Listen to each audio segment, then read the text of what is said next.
à tous, je vous retrouve aujourd'hui pour le deuxième épisode de ce podcast et aujourd'hui on va parler du livre, de la place du livre en tant qu'objet. Est-ce que le livre est un objet de consommation comme les autres? J'ai eu envie d'aborder ce thème, j'y ai pensé la semaine dernière. Je rangeais mon bureau et je me suis rendu compte que j'avais beaucoup de choses, que j'avais accumulé pas mal de choses, que j'avais une pile à lire assez imposante et j'ai fait le lien avec une sorte de panne de lecture que j'ai ressentie ces derniers temps, une pression autour de la lecture où j'avais l'impression que ma pile à lire ne descendait pas, qu'au contraire elle augmentait plus vite que mes lectures et j'avais l'impression de ne jamais lire assez vite. Je me questionnais beaucoup sur le choix du prochain livre comme si c'était très très important de lire le bon livre au bon moment. Et pour ne rien vous cacher, c'est une expérience que j'ai trouvée assez désagréable parce que si je considère que la lecture fait partie de mon job, forcément en tant qu'autrice, je m'inspire des livres que je lis. Voilà, évidemment, les livres me donnent des idées, les livres m'apprennent de nouvelles techniques, les livres me montrent des choses que je trouve pas très agréables et où je me dis oula, faudrait que je fasse attention à ne pas reproduire ce type de schéma. Par contre, celui-ci fonctionne bien, comment je pourrais l'adapter, etc. Bref, les livres de mes confrères sont de vrais outils de travail, mais au-delà de ça, c'est avant tout un loisir pour moi la lecture. J'ai toujours lu, je pense que depuis que je sais lire, j'ai toujours enchaîné les livres. Je pense qu'il m'arrive très rarement d'être entre deux livres. En général, je ferme un livre pour en ouvrir un nouveau. Et ces derniers temps, en fait, je ramais dans mes lectures et je ramais au point que je n'avais même plus envie vraiment de lire. Donc, je lisais quand même tous les jours, mais c'était un peu contrainte et forcée. Je lisais une ou deux pages et j'y arrivais pas. Non pas que le livre que je choisissais ne me plaisait pas, mais j'avais cette pression de me dire il faut lire plus, il faut lire plus vite, il faut que j'ai lu avant la fin de l'année tel livre, tel auteur, etc. Et cette pression, moi je la ressens surtout depuis que je suis autrice. Enfin, disons que ça n'a rien arrangé de devenir autrice parce que du coup, enfin depuis que je suis publiée, hein, pas depuis que je suis autrice, pardon, je m'exprime mal, parce que depuis que je suis publiée, du coup, j'ai rencontré aussi d'autres auteurs et je me suis fait des amis dans ce milieu et j'ai envie de lire, je sais pas, les livres de telle maison d'édition, les livres de tel ami auteur que j'ai rencontré à tel endroit.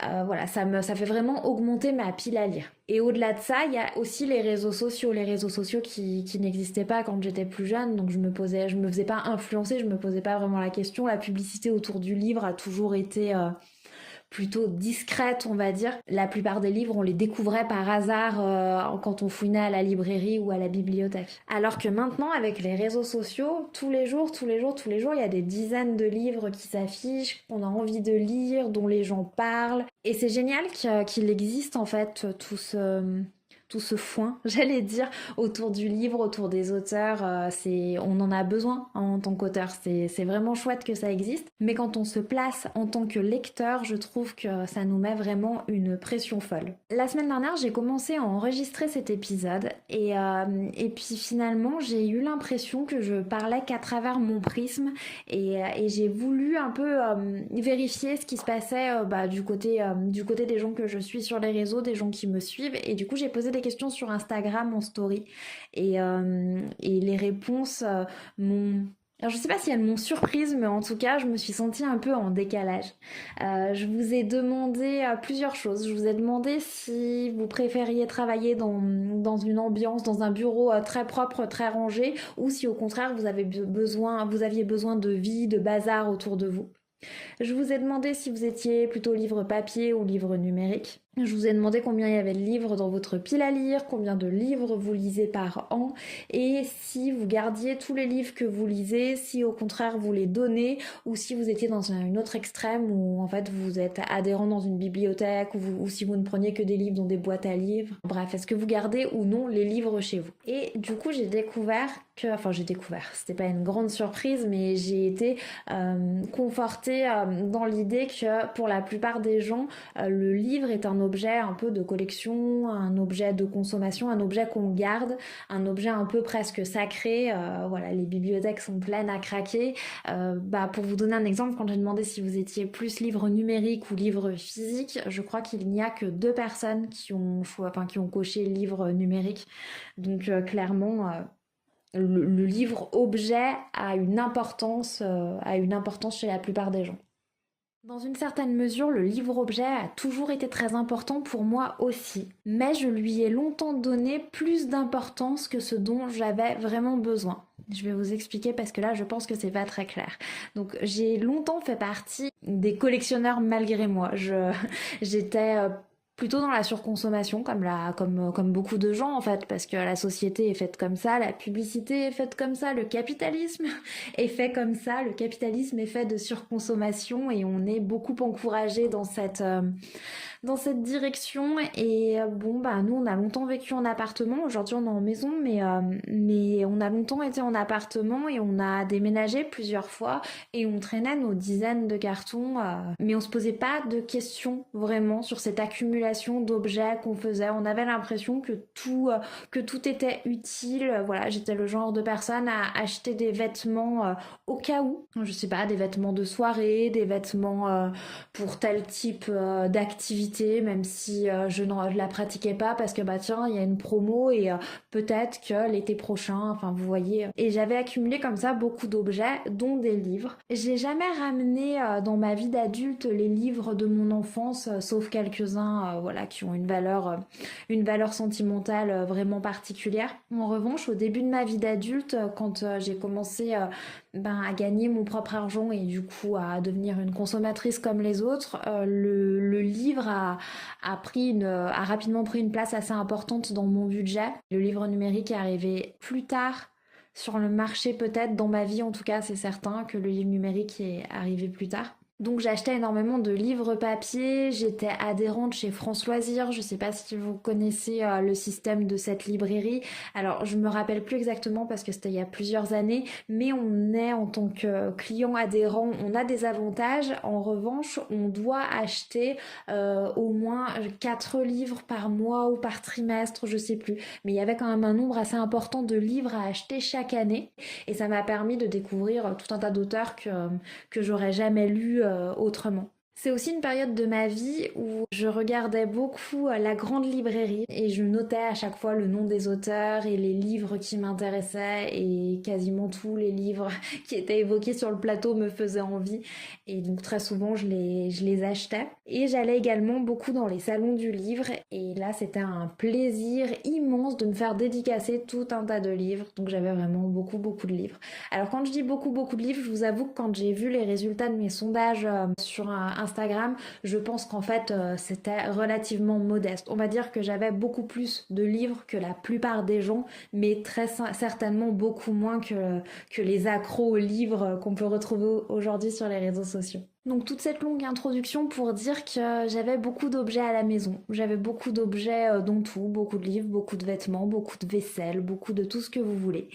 Et un jour, c'était au printemps 2015, je m'en rappelle, ça a vraiment marqué, ça a été un moment vraiment charnière de ma vie. Une collègue de travail, en fait, a évoqué Marie Kondo, que vous devez connaître parce que, bon, elle est assez connue. Et elle a évoqué la magie du rangement. Et du coup, j'ai acheté sur ma liseuse La magie du rangement de Marie Kondo et je l'ai dévoré. Je pense que je l'ai lu en moins de 2 jours. Et j'ai eu envie, en fait, de tenter l'aventure. Alors si vous connaissez pas la méthode Marie Kondo, Marie Kondo, elle a une approche assez spirituelle des objets, de la vie, de la maison.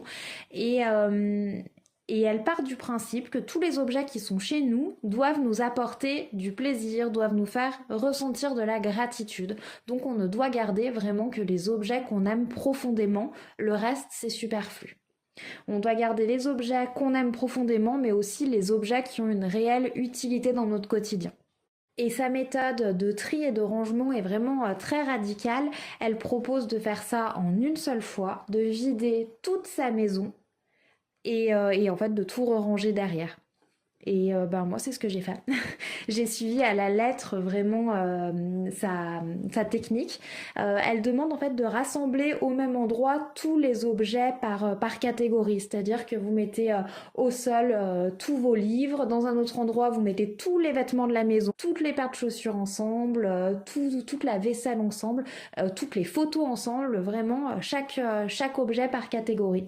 Et à partir de là, on commence pas du tout de suite à ranger, hein, une fois que toute sa maison est au sol, j'ai envie de dire, on trie les objets un par un et on prend chaque objet dans ses mains en se demandant est-ce que je garde cet objet.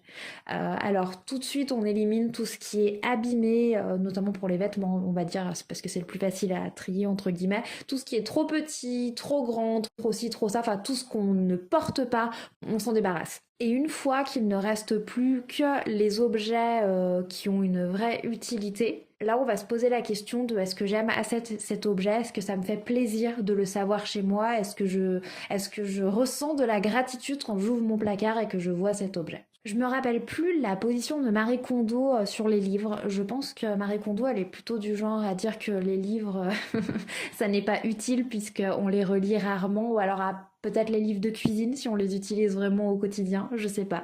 Et encore, je pense qu'elle serait plutôt du genre à dire mais prenez vos recettes sur internet, pourquoi s'embarrasser d'un objet alors qu'on a le virtuel.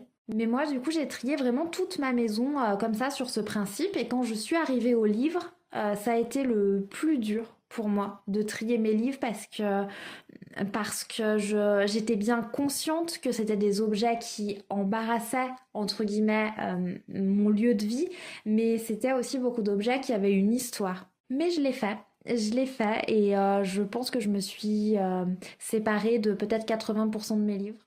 La méthode Marie Kondo, elle a vraiment changé ma vision de la vie, ma vision des choses. J'ai vraiment beaucoup évolué suite à la lecture de ce livre et il y a vraiment eu un avant-après entre la personne que j'étais et la personne que je suis devenue. Alors je sais que ça peut paraître un peu perché dit comme ça, mais vraiment le minimalisme, parce que c'est vers ça que tend Marie Kondo, ça a changé beaucoup de choses dans ma manière d'être et dans ma sérénité, dans le rapport que j'ai aux choses et à ma maison. Ça, je pourrais en parler pendant des heures, mais c'est clairement pas l'objet ni de cet épisode, ni de ce podcast tout court. Donc là, on va s'en tenir aux livres. Et donc les livres, c'est la seule chose que j'ai toujours regretté. Et je le disais très volontiers, très facilement, que vraiment je regrettais de m'être séparée de mes livres, de mes collections de livres, de mes livres dédicacés, de certains livres qu'on m'avait offerts, ou même de livres que j'avais pas encore lus et que j'avais l'impression que j'aurais jamais envie de lire et dont la lecture m'a appelé quelques mois ou quelques années plus tard. Pour autant, j'ai jamais essayé de reconstituer ces collections. Voilà, je me suis, bon, les livres étaient partis, ils étaient partis. J'ai pas recommencé à écumer les salons du livre pour avoir de nouveaux livres dédicacés. Vraiment, mon rapport à l'objet avait tellement changé que même si je regrettais ceux qui étaient déjà partis, j'essayais pas de les remplacer. La seule collection que j'ai continué à faire, c'était les livres de Stephen King. J'achète toujours les livres le jour de leur sortie, donc en grand format, et sans pression chaque fois que je me balade dans un Emmaüs ou dans une brocante. Si je trouve un grand format d'un de ces anciens romans, je l'achète pour compléter ma collection avec l'idée d'avoir un jour tous les Stephen King. Et chez moi, du coup, les livres sont rangés dans deux endroits différents. On a une bibliothèque dans le salon qui au départ était formée de trois petites étagères. Alors je crois que les nôtres elles venaient de chez Alinea, mais il y a le même système chez les Billy de Ikea. C'est des petites étagères qui doivent faire je crois 40 cm de large. Et on en avait mis trois qu'on avait vissés ensemble pour faire comme une grande bibliothèque. Donc on avait ça dans le salon. Et j'ai le même système mais avec quatre du coup bibliothèques dans mon bureau. Et la plupart des livres, des livres de fiction étaient dans le salon. J'avais plutôt les beaux livres et les livres pratiques dans mon bureau. Et puis l'été dernier, on a investi dans une nouvelle bibliothèque. Voilà, on peut pas tout faire quand on vient d'acheter une maison et voilà, c'était pour ça qu'on s'était tourné vers vers des étagères assez classiques qu'on avait déjà, mais on avait pour projet d'acheter une très belle bibliothèque qu'on avait déjà repérée et on a profité d'une promotion cet été pour se l'offrir. Et quand cette bibliothèque est arrivée, je me suis dit, ah, les trois petites du salon, je vais les mettre dans mon bureau. Et j'ai poussé les murs dans mon bureau pour rentrer ces 3 étagères supplémentaires. Et très rapidement, j'ai rempli ces 3 étagères. Donc il y avait la bibliothèque du salon où on mettait plutôt des jolis livres, hein, ma collection de Stephen King, la collection, enfin, des collections qui appartiennent à mon mari, de beaux livres jeunesse, les beaux albums jeunesse de mes enfants. Et puis dans mon bureau, du coup, il y avait un peu tout le reste, tout un tas de livres de poche. Je m'étais pas rendu compte à quel point j'avais accumulé des livres de poche. J'achète beaucoup de livres d'occasion.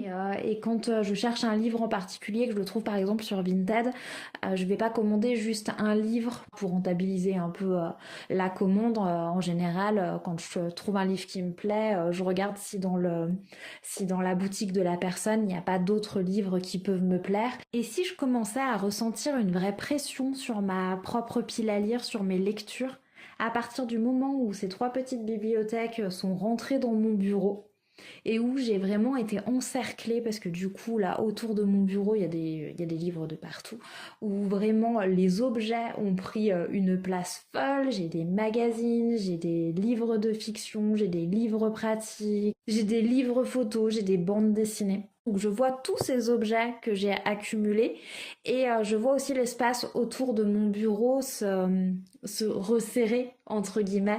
Du coup ça fait vraiment une pièce chargée et plus une pièce où vraiment l'énergie circule facilement. Du coup, vous l'aurez compris quand je vous demandais si vous étiez sur Instagram plutôt bureau rangé ou bureau en bazar. Moi, je suis team bureau rangé pour que mon esprit fonctionne à son plein potentiel. Il faut vraiment que je n'ai pas de distraction. Moi, j'apprécie vraiment tout ce qui est un peu lisse, un peu blanc. Enfin, ma dream house, je crois que c'est un hôpital, hein, n'est-ce pas, où tout est blanc, où tout est aseptisé et où rien ne dérange l'esprit, rien ne dérange l'œil. Alors évidemment, quand je dis ça, c'est pas vrai dans le sens où quand je suis sur Pinterest, que je cherche des idées de déco, c'est plutôt ce qui a du caractère qui va me plaire, c'est plutôt ce qui est chargé, c'est les ambiances, ouais, les ambiances chargées, colorées. Mais je sais qu'au quotidien, pour que je me sente bien, pour que je me sente détendue, je préfère, enfin, j'ai besoin en fait d'évoluer dans un milieu où à l'inverse, les choses sont plutôt lisses, les choses sont plutôt neutres. Et travailler dans mon bureau, c'est petit à petit devenu désagréable. Quand les enfants sont retournés à l'école, parce que bon, ça a commencé cet été, et quand les enfants sont retournés à l'école, la journée, je travaillais pas forcément dans mon bureau. Je prenais l'ordinateur et j'allais dans le salon. Vraiment, j'ai ressenti que j'avais un peu une appréhension à retourner dans mon bureau. Et je me suis dit, bon, c'est peut-être que c'est trop en bazar, il y a quelque chose qui va pas. Et j'ai essayé de ranger, mais déjà, j'y arrivais pas. Parce qu'en fait, il y avait trop de choses pour la pièce. Et ça enlevait rien au fait que j'avais ces bibliothèques hyper chargées tout autour de moi. Et hyper chargées, pas forcément de livres qui me faisaient vibrer. Parce que mes beaux livres, comme je vous l'ai dit juste avant, ils sont dans la bibliothèque de mon salon. Et à ce moment-là, j'ai fait le lien. Je me suis rappelé de la technique Marie Kondo. Et je me suis dit qu'en fait, ça n'allait plus dans mon bureau parce qu'il y en a de partout.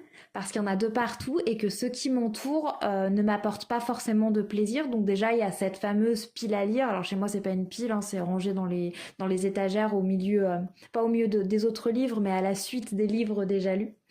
Mais déjà, j'ai cette pile à lire qui est du coup une source d'angoisse. Alors angoisse, le mot est fort, mais qui me met un peu la pression à me dire je ne lis pas assez vite, qui me rappelle en fait tous les jours tout ce qui me reste à lire, tout ce que j'ai accumulé.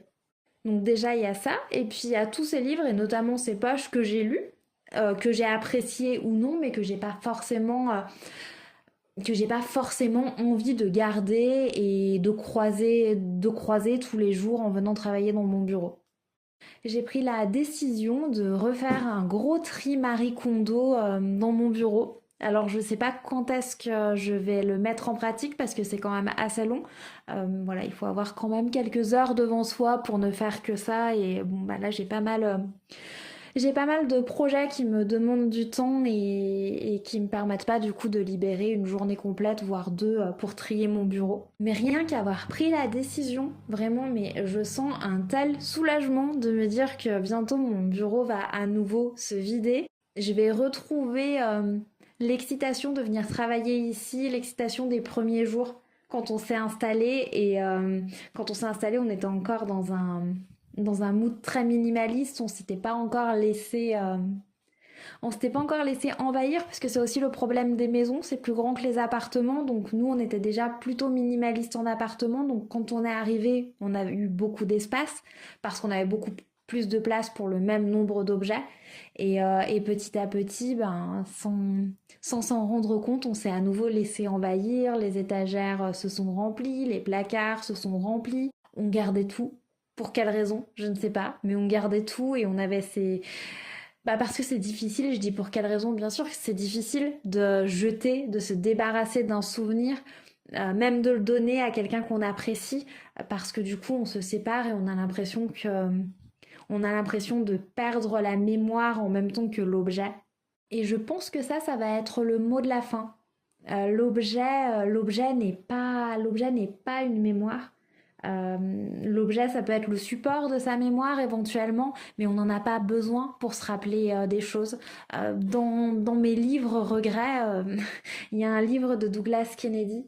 J'ai découvert Douglas Kennedy dans la grande librairie et je l'ai trouvé charmant. J'ai eu envie de le lire. Je me suis dit, ouais, cet homme a l'air d'écrire des choses absolument incroyables.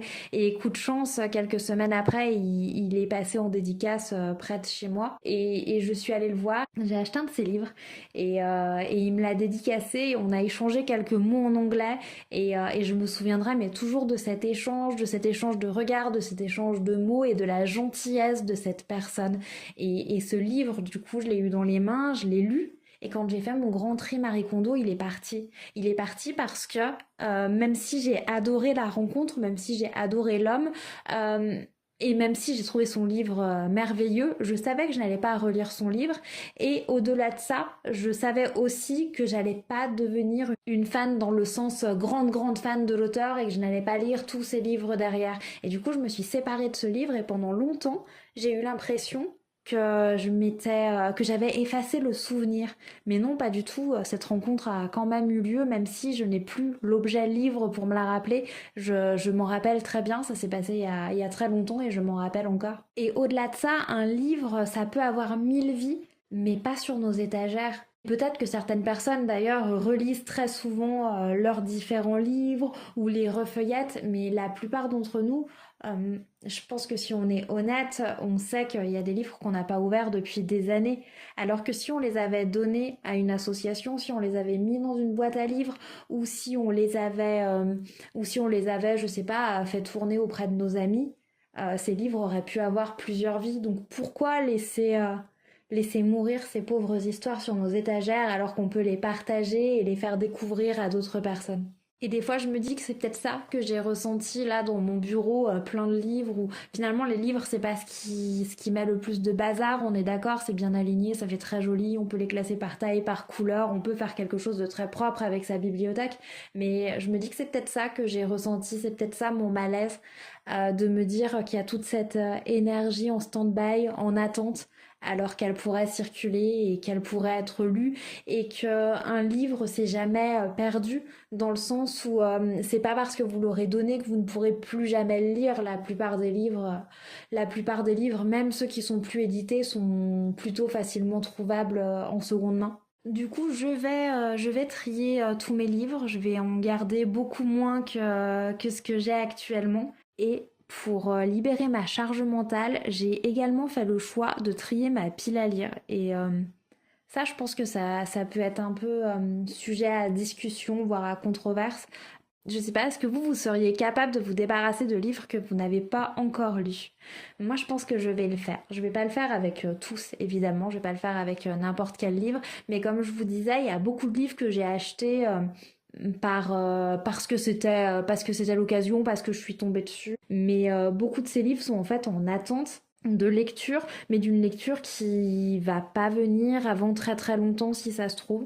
Donc je pense que je vais faire une espèce de caisse et que je vais proposer à ma famille ou à des amis de venir se servir un peu comme une boîte à livres, vous voyez, mais privée en quelque sorte, où tout le monde pourra y avoir accès et où les livres pourront circuler avant d'éventuellement revenir vers moi si finalement j'en ai très envie.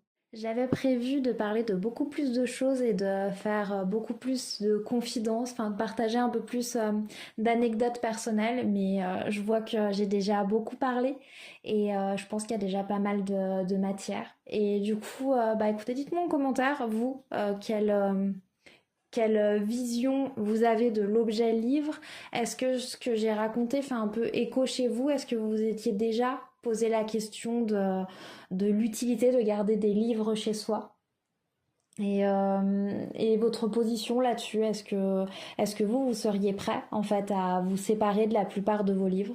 Ou est-ce que au contraire c'est vraiment sacré et vraiment vous ne pouvez pas? Écoutez, d'ici là, je vous souhaite une bonne semaine et je vous dis à très bientôt pour un prochain épisode.